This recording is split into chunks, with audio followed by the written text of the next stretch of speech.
শিল্প কারখানায় গ্যাস সংকটের প্রভাব কেমন দেখছেন? মারফি, আপনি দেখতে পাচ্ছেন আমি চোয়ালার একটি শিল্প কারখানায় রয়েছি। এটি কিন্তু গ্যাস চালিত কারখানা। আপনাকে যদি একটু দেখাতে চাই যে আমার পিছনে আপনি দেখতে পাচ্ছেন এটা হচ্ছে একটি স্টিম বয়লার, এবং এই বয়লারটি গ্যাস এবং পাশাপাশি বিদ্যুতে চলছে। এই যে কাপড়গুলো আসলে দেখতে পাচ্ছেন এটি এখন বন্ধ রয়েছে।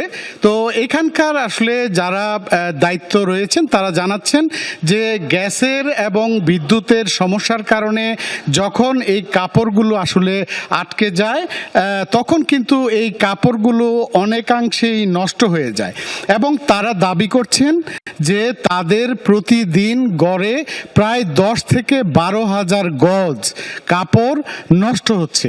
এবং এই বয়লার কারখানাগুলো এরকম কিন্তু 3 শতাধিকের উপরে এই বয়লার কারখানা নরসিংদীতে রয়েছে।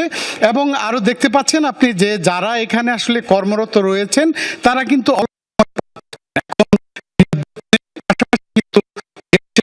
সংকটটা রয়েছে সেটা চলমান, যার কারণে তারা বলছেন যে এখানকার যে এই কল কারখানাগুলো রয়েছে এভাবে যদি আসলে এই তাদের বক্তব্য এবং দাবি অনুযায়ী যে 2 সপ্তাহ ধরে যে চলমান সংকটটি রয়েছে এভাবে চলতে থাকলে এখানে হাজারো শ্রমিক কিন্তু বেকার হয়ে যাবে।